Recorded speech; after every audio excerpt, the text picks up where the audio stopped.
nakikinig tayo ng salita ng Panginoon, nagbabasa na tayo ng salita ng Panginoon, ano dapat yung maging reaction natin? Ano dapat yung magiging attitude natin when it comes na kung nag-rebuke sa atin ang Panginoon through His Word or anything na bagay man na pakita ng Panginoon, gumamit man siya ng pastor, gumamit man siya ng preacher, na especially dito sa pulpit na ito, is ano dapat ang maging attitude natin when God rebukes you. At makikita natin yan sa attitude ni David during this time. So David was rebuked ng Panginoon sa pamamagitan ni Nathan. So sinabi ni Nathan na kung anong dapat niyang isabihin kay David, na nagkasala si David. And yon, and ang nangyari is David, and we know yung ginawa ni David. At yun yung pag-aaralan natin sa gabing ito. So point number 1 is, when God rebukes you, realize your situation.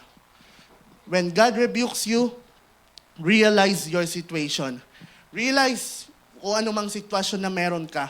Sabi ni David dito, and David said sa verse 13, sa chapter 12, verse 13, and David said unto Nathan, I have sinned against the Lord. So unang-una is si David, na-recognize niya, na-realize niya na siya ay nagkasala against sa Panginoon. So we know that na yung mga kasalanan niya. So unang-unang kasalanan niya is adultery. So nasabi rin kanina, ang parusa sa kanya is kamatayan according sa Leviticus chapter 20 verse 10. Another is, actually, patong-patong na yung nangyari sa kanya. Adultery, nag-commit pa siya ng lie, kasinungalingan. Di ba sabi sa Bible is, thou shalt not bear false witness against thy neighbor. Sa Exodus chapter 20 verse 16. And it is also a 9th commandment dun sa 10 commandments. Ang ginawa niya doon is deception. So, diniceive niya si Uriah, niloko niya si Uriah, na wala namang ginawa si Uriah itself. Wala namang ginawang masama si Uriah kay David. Sinunod lang niya kung anong utos ni David. Naging matapat siya na sundalo ni David. Pero ang si David, pangit yung binigay niya kay Uriah. And just para maitago lang yung kasalanan nila ni Bathsheba, and ang ginawa ni David is diniceive niya si Uriah. And isa sa mga naging kasalanan niya yun. And another is, and the last is yung ginawa niya is murder.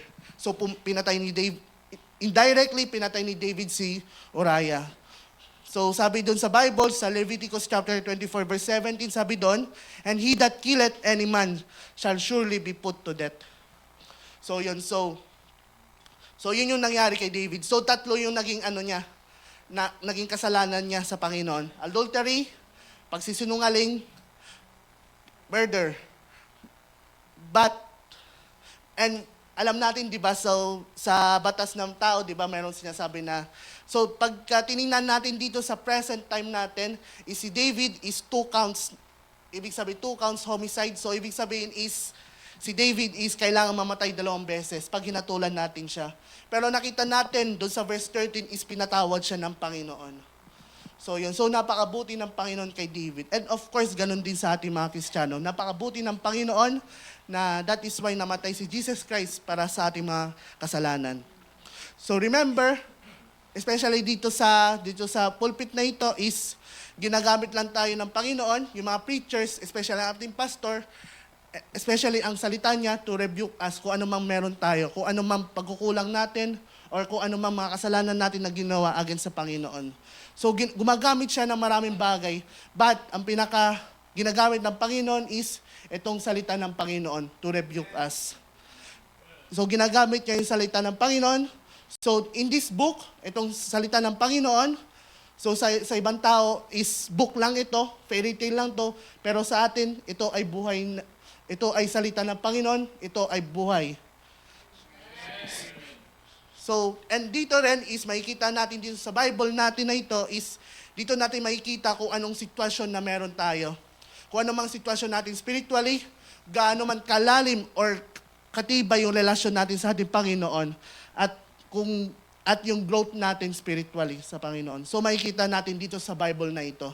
So, it means dito sa Bible na ito, dito sa salita ng Panginoon na binabasa natin, is dito natin ma-examine, dito natin makikita, dito natin ma-realize kung anong sitwasyon natin sa Panginoon.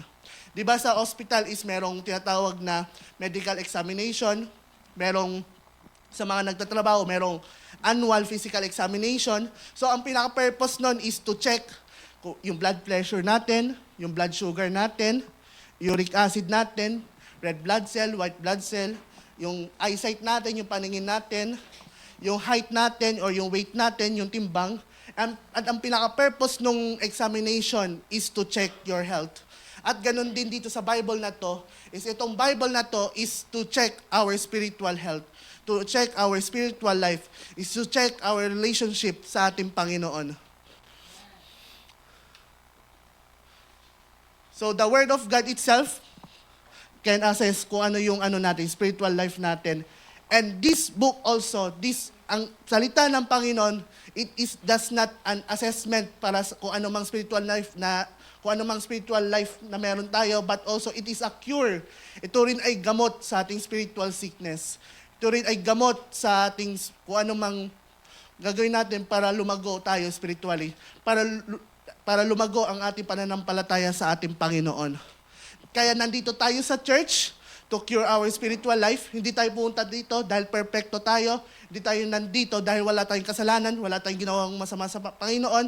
Nandito tayo because kailangan natin ang Panginoon at kailangan natin ang tulong ng Panginoon para patawarin tayo kung ano man nagawa natin at malinis, and also para sa ikakalago nating spiritual life. Lahat tayo dito hindi perfecto. At sinabi na ng Bible na walang perfecto. Sinabi ng Bible din na lahat tayo ay makasalanan. And this, realize your situation is, so when you realize your situation, di ba, we talk about the situation. Ano bang sitwasyon natin? So bawat isa sa atin may iba't iba tayong sitwasyon. May mga iba't iba tayong mga naranasan sa buhay. So hindi ko alam kung anong mang buhay na meron kayo. Hindi nyo rin alam kung anong buhay na meron ako. So ibig sabihin nun, iba-iba tayong mga sitwasyon. Pero unang-una is nakita natin kay David, nung sinabi ng Panginoon sa kanya, na thou art the man ni Nathan kay David, at ang sinabi ni David dito is, I have sinned against the Lord. So makikita natin yung sitwasyon ni David. So sa ating mga Kristiyano, is we must realize, and yung sitwasyon natin is na unang-una, since si David ay nagkasala, so tayo rin mga tao is tayo ay makasalanan. So sabi ng Bible, lahat tayo ay makasalanan. Ako, makasalanan ako. Sabi ng Bible din, lahat kayo, isa sa inyo, is makasalanan. Bakit? Kasi sabi ng Bible. Sabi sa Romans chapter 3, verse 23, sabi doon, so pa-flash na lang po, sis. So sa Romans chapter 3, verse 23, so sabi doon, for all have sinned and come short of the glory of God. So yun. So ibig sabihin noon is, lahat tayo ay makasalanan. So walang exception sa atin. Sinabi doon, all have sinned. So so makikita natin, for all have sinned and come short of the glory of God. So lahat tayo ay makasalanan. Walang exception. Kahit pastor man yan, pari man yan, ministro man yan, or whatever, kung sino man, lahat tayo ay makasalanan sa Panginoon. And we know that na dahil makasalanan tayo, meron tayong kaparusahan. Ang kaparusahan ng kasalanan is kamatayan, according sa Romans chapter 6, verse 23. And because of that, we must realize na kailangan natin ang Panginoon to save us. So may purpose kung bakit nandito yung mga bisita natin, kung bakit pinaten kayo ni Brother UJ dito is to know, and you must realize first na kayo ay makasalanan. Tayo ay makasalanan sa harapan ng Panginoon. And pangalawa is realize, dahil tayo ay makasalanan, ay pupunta tayo sa impyerno. Ang kaparusahan ng kasalanan is impyerno. But realize, despite na makasalanan tayo, si Jesus Christ is the only way who can save you, mga kapatid.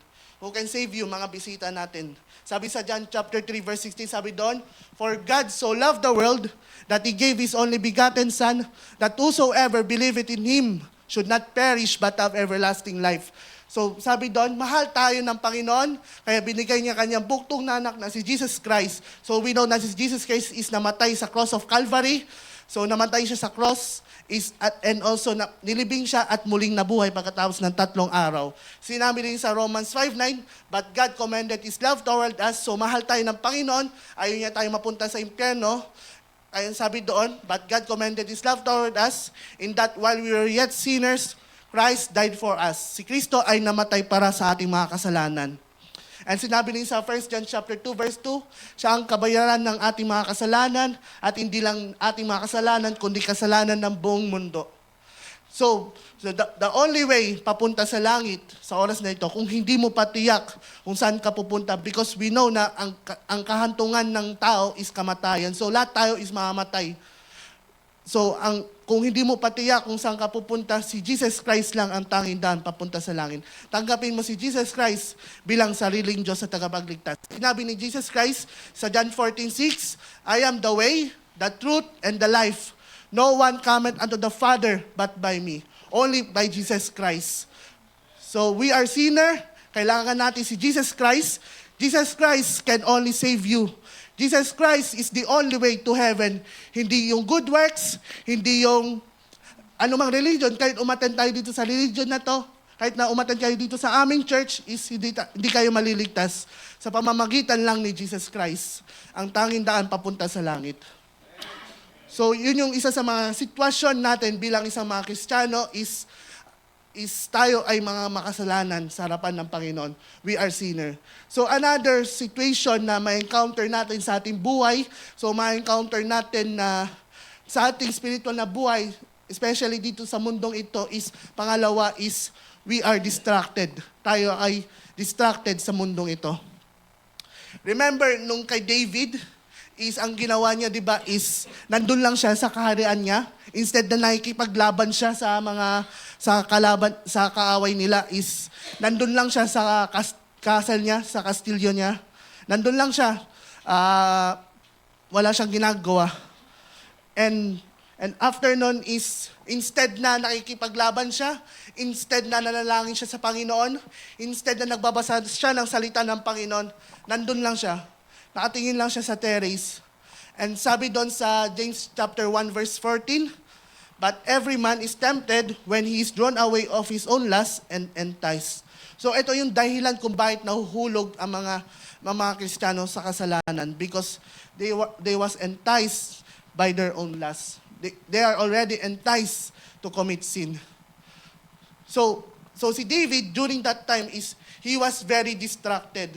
So ganun din tayo mga Kristiyano. Sometimes we are distracted by worldly things. We are distracted sa anumang bagay na ginagawa natin. We are sometimes spending time watching dramas, kung anumang mga pinapanood natin. Sometimes we play video games, computer games, scrolling through social media, idling around, instead of praying and reading His Word. So sabi sa Bible, sa Colossians chapter 3, verse 23, sabi doon, set your affections on things above, not on things on the earth. So wag tayong madistract sa mundong ito.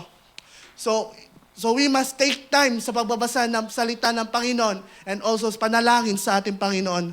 Sinabi niya sa 1 John chapter 2, verse 15, sabi doon, love not the world, neither the things that are in the world. If any man love the world, the love of the Father is not in him. So if we are distracted, focus against towards God. Tumingin ulit tayo sa ating Panginoon. So ang distraction na yan is isa yan sa mga tools ni Satan for us na mahulog, lumayo sa ating Panginoon.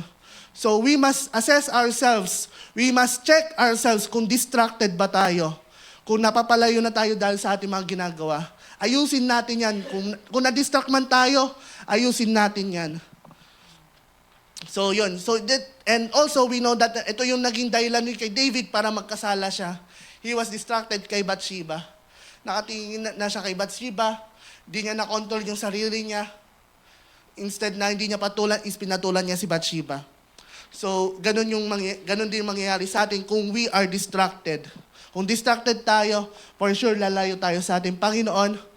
Paunti-unti yan level by level palayo ng palayo tayo sa Panginoon. And di natin malalaman is nahulog na pala tayo sa kasalanan. And another situation na makikita natin is we lack time for God. We lack time for God. Kulang ang oras natin sa ating Panginoon.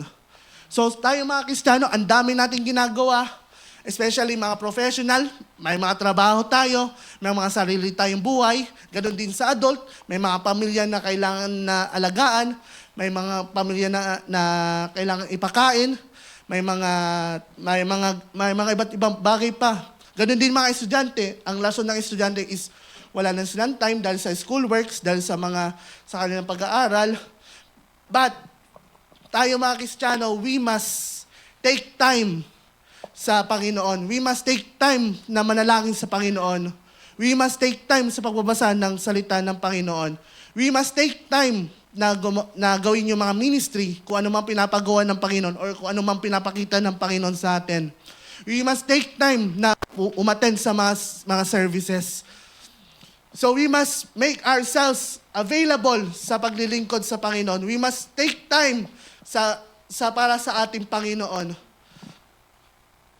Sabi sa Bible din, diba, sa panalangin sa 1 Thessalonians chapter 5 verse 17, sabi doon, pray without ceasing.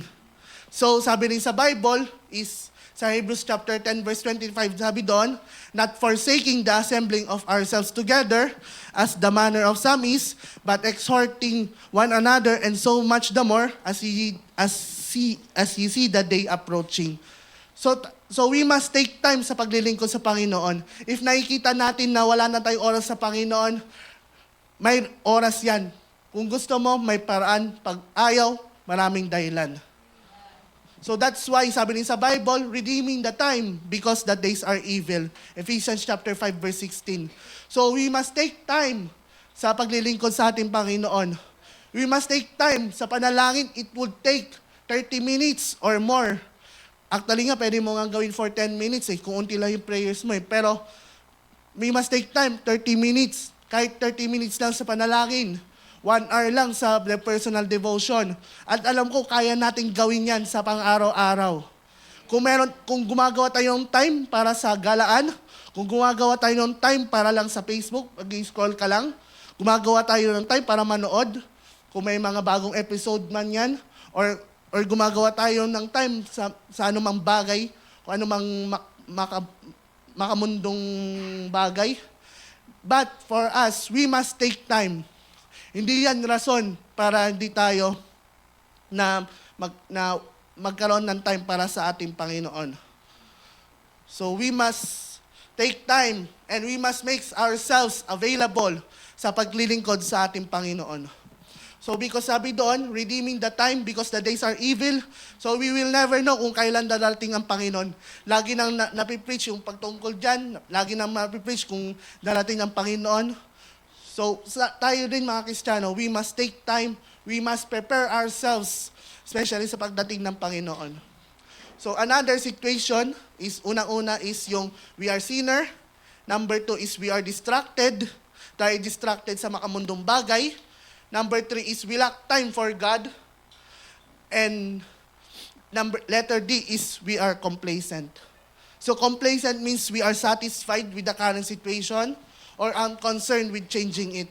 So ibig sabihin nun is complacent na tayo, relax na tayo sa ating mga ginagawa. Parang wala na tayong problema, or parang sa spiritual life natin is parang okay na tayo sa ginagawa natin. Mga kapatid, there is danger being complacent. So kapag tayo ay complacent, we will never know and we will never see na doon pala aatake si Satan. So ito rin isa sa mga tools ni Satan na para siya ay umatake sa atin. Para tayo lumayo sa Panginoon, para tayo ay magkasala against sa Panginoon. So sabi natin is, sa pagiging complacent, so sabi natin, everything is fine because we are happy and comfortable. Pero at the end, we will quickly turn. So lalapit na tayo sa Panginoon. Umiiyak na tayo sa Panginoon kung may mangyari mang masama sa atin. So tayo mga Kristiyano, we must have a sense of urgency and preparation. And also sa pagiging complacent is tanggalin natin yan. We must desire ourselves sa paglilingkod sa Panginoon, sa panalangin sa Panginoon, sa pagbabasa ng Kanyang salita. So wag tayo maging complacent, mga kapatid. So wag tayong pa-chill-chill lang, wag tayo yung parang we feel na okay lang, parang komportable na tayo. we must have a sense of urgency sa ating paglilingkod sa ating Panginoon. We must have the love. Di ba nabanggit nung last preaching is na dapat magkaroon tayo ng pag-ibig at yan yung dahilan. Di ba sabi sa 1 Corinthians chapter 13, di ba sabi doon, for without love, it is nothing. It is like a tinkling cymbals, parang parang maingay lang kung walang pagmamahal. So, ganun din sa ating mga Kristiyano. We must have a sense of urgency. We must have the love. We must have the priority na unahin ang Panginoon sa ating buhay. And another situation, so una is, we are sinner, we are distracted. Number 3 is, we lack time for God. Letter D is, number 4 is, we are complacent. Number 5 is, we are burnout. So sa pagdating sa paglilingkod sa Panginoon, hindi may iwasan na mababurnout ka, mapapagod ka. Pagdating sa ministry, especially sa leadership, especially pagdating sa ating pastor, for sure, si pastor nararanasan niya ma-burnout sa paglilingkod sa Panginoon. Normal lang yan, yung magiging burnout. And we know that yung pagiging burnout, negative na bagay yan because it is very detrimental, especially sa ating relationship sa ating Panginoon. It is, kumbaga detrimental, negative siya sa atin. So, what I want to say is, yung burnout is pwedeng mangyari sa ating lahat yan. So kahit anong paglilingkod natin sa Panginoon, darating yung time is mapapagod tayo physically, magiging weary tayo, mapapagod tayo, physically exhausted tayo, especially kung fulfill natin yung mga ministry natin. And also, burnout can happen hindi lang sa physical na bagay, but also on the mental state. So kapag naranasan natin na maging malungkot for a long time, we are despair, just like si Elijah. So remember si Elijah, isa sa mga prophet ng Panginoon, di ba? So during that time, di ba nanalo siya against sa mga prophets ni Baal, against doon sa mga prophet ni Jezebel. And after that is, nung tinakot lang siya ni Jezebel, napapatay ni Jezebel si Elijah, ano nangyari sa kanya? Lumayo na siya. He was in despair. So burnout is, the antidote for burnout is, makikita natin sa Isaiah chapter 40, verse 28 to 31. So this is the antidote for burnout. Kasi yung burnout, normal yan sa buhay Kristiyano, especially sa mga naglilingkod sa Panginoon. Normal na mapagod tayo, normal na maging weary tayo, especially na habang naglilingkod tayo sa Panginoon. But there's always been an antidote for burnout. Kaya nga paminsan may mga narinig tayong pastor, nagpapahinga. May mga kalimutan ko na yung term ng mga pastor, na magpahinga muna sila for 3 months, mga ganon, and babalik na sila sa ministry. Yun, for law. So yung may mga ganon. So that is why sa ating mga pastor, specifically is kailangan natin ipanalangin sila because they are prone for this burnout. So prone ang mga pastor, especially mga leaders ng church, itong burnout. So that's why we must pray for them. But the antidote is makikita natin sa Isaiah chapter 40 verse 28 to 31. So Isaiah chapter 40 verse 28 to 31, sabi doon, "Hast thou not known? Hast thou not heard? Di mo pa alam, di mo pa narinig that the everlasting God, the Lord, the creator of the ends of the earth," tinutukoy sa ating Panginoon, sabi dito, "fainted not," hindi napapagod ang ating Panginoon, "neither is weary." So hindi napapagod ang ating Panginoon. So sabi dito, there is no searching of His understanding. So walang nakakaintindi kung anong mang kaalaman na meron ng Panginoon. Walang nakakaintindi kung anong ginagawa ng Panginoon. So ibig sabihin nun, punta tayo sa verse 29. So sabi dito, ang ating Panginoon, sabi dito is the everlasting God, the Lord, the creator of the ends of the earth. Sabi sa verse 29, ang ating Panginoon is, He giveth power to the faint. Ang Panginoon is nagbibigay ng lakas sa mga napapagod, and to them that have no might, He increaseth strength. So yung mga walang lakas, yung mga nanghina, binibigyan niya ng lakas. And verse 30 sabi doon, even the youths shall faint and be weary. Yung mga bata is napapagod at nawawiri. And sabi dito, and the young men shall utterly fall. So yun, so nahuhulog yung mga, wabagsak yung mga young men.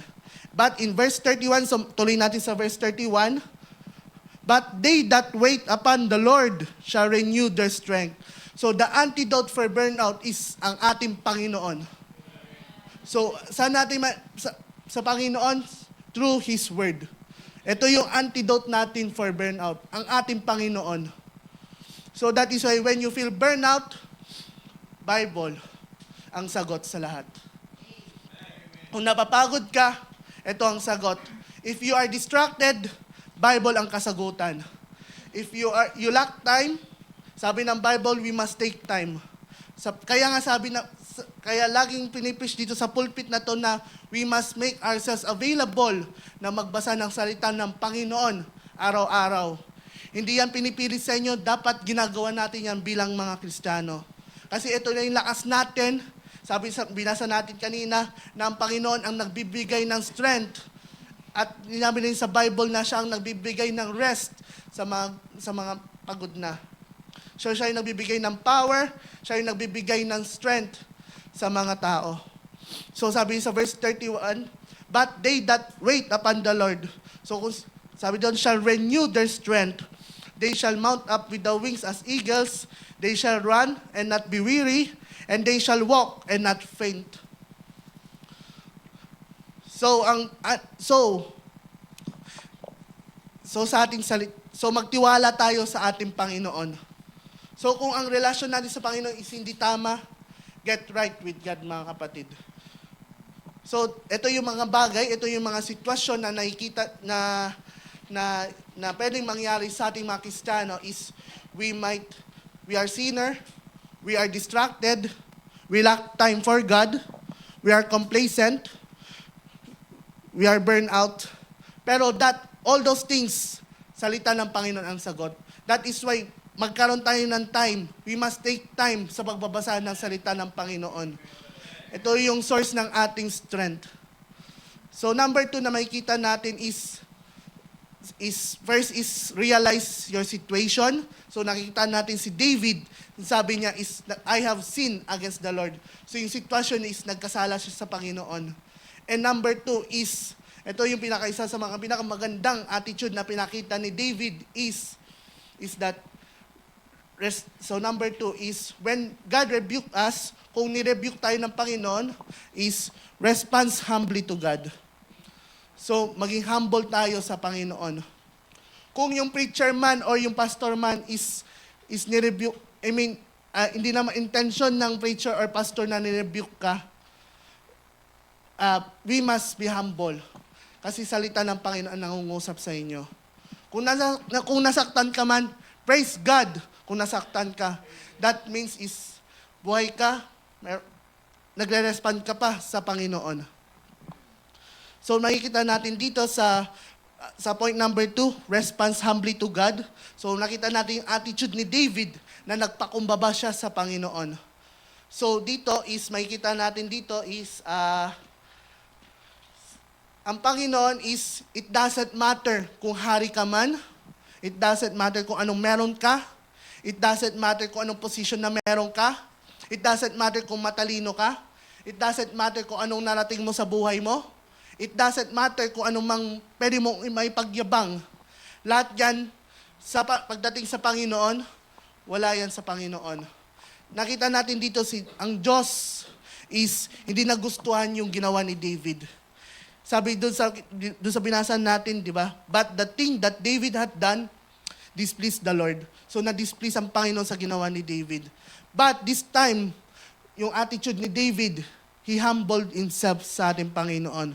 Tayo rin mga Kristiyano, when God rebuke us, we must humble ourselves sa ating Panginoon. Huwag tayong, pagka na-rebuke ka lang, aalis ka na. Na-rebuke ka lang is magagalit ka na. Ma-rebuke ka lang is kung ano nang sasabihin mo doon sa taong yon. Dahil yung tao na is ginamit lang ng Panginoon. O yung pastor man yon or yung preacher man is ginamit lang ng Panginoon. So, we must humble ourselves, mga kapatid. When the Word of God rebuke us, the attitude should be, we must humble ourselves. Kasi ang Diyos mismo ang nagsabi sa atin yan. So, dito is, when King David, nung siya ay na-rebuke, so nakita natin yung attitude ni David. Instead, so ang daming pagka iniisip mo yung mga what ifs dito, actually, ang pagka ni-rebuke si David, pwede siyang magalit, pwede niyang patayin si Nathan. Diba, remember, if you rebuke a king, throughout the history, pagka mababa ka lang ng tao, is inano mo yung hari, nagsabi ka lang ng masama sa kanya, is makukulong ka or papatayin ka. Imagine yung leader ng North Korea, pagka inano mo lang yun, nagsabi ka against ka kanya, di ba alam na natin yung mangyayari sa'yo? Di ba baka wala ka na sa mundong to. So dito, hindi niya pinatay si Nathan. So isa sa mga example sa Bible na nag-rebuke si John the Baptist, di ba? Si John the Baptist, ni-rebuke niya si Herod Antipas dahil pinakasalan ni Herod Antipas yung asawa, si Herodias na yung asawa ni Philip, yung kapatid niya. So ang ginawa ni Herod Antipas kay John the Baptist is pinapugot niya si John the Baptist. I mean si Herodias pala, nagpapugot kay John the Baptist. So ganon, so si King David, pwede siyang magalit, pwede niyang papatayin si Nathan, pwede niyang mag-question sa Panginoon, pwede siyang magalit sa Panginoon, kasi ginamit ng Panginoon si Nathan, pwede siyang lumayo sa Panginoon. But David humbled himself sa Panginoon. So ganun din sa atin. Pagka nirebuke tayo, nasaktan man tayo sa salita ng Panginoon, wag tayong magalit sa ating Panginoon, wag nating i-question ng ating Panginoon, wag tayong lumayo sa ating Panginoon. So we must humble ourselves. Sinabi ng Bible sa 1 Peter chapter 5 verse 6, so lagi nang nababasa ito, 1 Peter chapter 5 verse 6, sabi doon, humble yourselves therefore under the mighty hand of God, that He may exalt you in due time. So humble ourselves under the mighty hand of God. So sabi dun sa verse 7, casting all your care upon Him, for He careth for you. So pangako ng Panginoon yan na ibibigay natin kung ano man mga problema natin sa ating Panginoon, kung ano man mga trials, mga request natin sa ating Panginoon. Kasi unang-una is nagpakumbaba tayo sa ating Panginoon. That's why you trust God. Alam natin na ang Panginoon is kaya niyang sagutin lahat ng kaya niyang i-resolve lahat ng ating mga problema. Kaya niyang sagutin kung ano mang mga kagustuhan natin according to His will. Sinabi din sa Matthew 23 verse 12, sinabi doon, and whosoever shall exalt himself shall be abased. He that shall humble himself shall be exalted.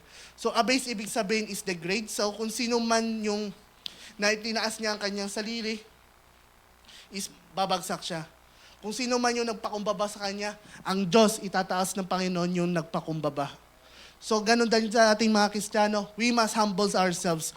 Kung nirebuke tayo ng Panginoon through His Word, nirebuke tayo ng Panginoon through the preacher, nirebuke tayo ng Panginoon through the pastor, nirebuke tayo ng Panginoon, whatever thing man na galing sa salita ng Panginoon is, we must humble ourselves.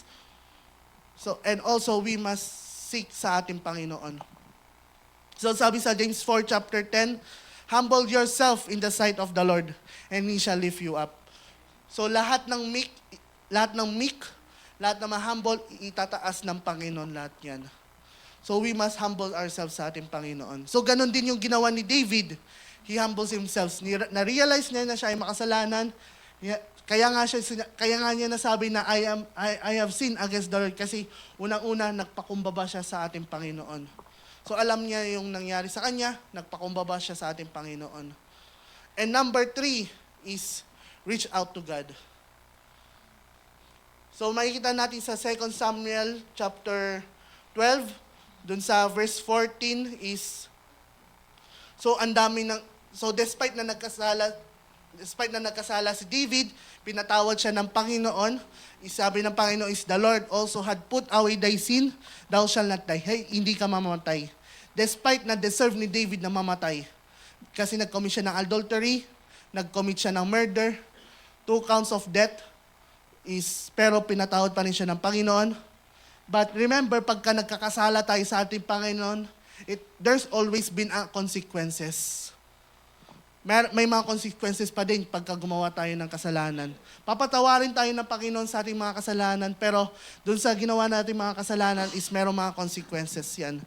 Kaya sabi dito is, kaya nabasa dito sa chapter 12 is ang ano kay David is, despite na pinatawad siya ng Panginoon, pinatawad talaga ng Panginoon, pero may consequences pa rin. So yung bahay niya is magkakaroon ng kaguluhan sa kanyang bahay. So maraming patayan, yung mga anak niya is nagpapatayan sa isa. So alam natin yung kwento nun, di ba? So may nagrebelde sa kanyang na anak. Yung isa niyang anak is ni-rape niya yung isa niya pang kapatid, half-sister niya. So ang daming nangyari doon sa bahay ni David. At yun yung naging consequences ni David.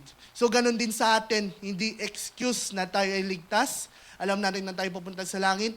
Hindi yan excuse na magkasala tayo ulit. Hindi rin excuse na kapag papatawarin tayo ng Panginoon, kasi sabi ng Bible, if we confess our sins, He is faithful and just to forgive our sins. That doesn't mean na gumawa ulit tayo ng kasalanan. So dito nangyari dito is, sa verse 15, and Nathan departed unto his house, and the Lord struck the child that Uriah's wife bare unto David, and it was very sick. So di ba remember, nabuntis si Bathsheba kay David? Yung dala ni Bathsheba is anak ni David. Yon is pinatay na ng Panginoon yon. But si David, sabi sa verse 16, David therefore besought God for the child, and David fasted and went in and lay all night upon the earth. So isa sa mga ginawa ni David nung nirebuke siya ng Panginoon is lumapit pa rin siya sa ating Panginoon.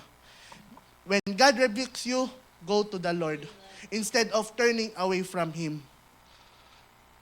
So, alam natin, the rebuke ng Panginoon is for us to grow and to redirect, because we know na ang Panginoon, alam niya lahat kung ang para sa atin. So, sinabi din sa Bible na your ways are, anong verse yun? Your thoughts are not your thoughts, your ways are not your ways, saith the Lord. Parang ganun. So yun yung context na yun. So alam ng Panginoon yung para sa atin. So that is why we must we must reach out to God. So yun yung point number 3 ko is reach out to God. So si David is lumapit siya sa Panginoon. Hindi siya lumayo, hindi siya nagalit sa Panginoon, lumapit siya sa ating Panginoon. So ganun din sa ating mga Kristiyano is pag na-rebuke tayo, lumapit tayo sa Panginoon. And lahat ng bagay is my purpose. At alam ng Panginoon yung kung anong mas nakakabuti para sa atin. And dito, we know that yung story dito, pag binasa natin itong verse sa 2 Samuel chapter 12, so si David, so nanalangin siya sa Panginoon, nakikiusap siya sa Panginoon na buhayin yung anak niya, pero at the end, namatay pa rin yung anak niya. But despite that, so makikita natin yung verse 4, point number 4 is revere to God. So makikita natin sa verse 20 is, sabi dito, then David arose from the earth and washed and anointed himself and changed his apparel and came into the house of the Lord and worshiped. Then he came to his own house. When he required, they set bread before him and he did it. So si David is after namatay ng kanyang anak, di ba mostly sa atin is, iba sa atin mga Kristiyano is, especially pag medyo mababaw yung spiritual life natin is kapag may nangyari masama sa atin is magagalit tayo sa Panginoon, kaka-questionin natin ang Panginoon, paminsan susumpahin natin ang Panginoon, lalayo tayo sa Panginoon. But David, despite na nangyari sa kanya, is pinuri niya ang Panginoon. Winership niya pa rin ang Panginoon. So, ganun din tayo mga Kristiyano. When we got rebuked by God, praise the Lord. Purihin natin ang Panginoon kapag ni-rebuke tayo. So, ito yung naging buhay ni David. So, purihin natin ang Panginoon kapag ni-rebuke tayo. So, ito lang yung sa sa gabing ito, yung buhay ni David, yung ginawa, matutunan natin dito sa buhay ni David, especially during this situation, during this time na nagkasala si David against sa ating Panginoon. So unang-una is, especially sa ating mga Kristiyano, when God rebukes you, realize your situation. Alamin mo kung anong sitwasyon na meron ka. And pangalawa is, wala na.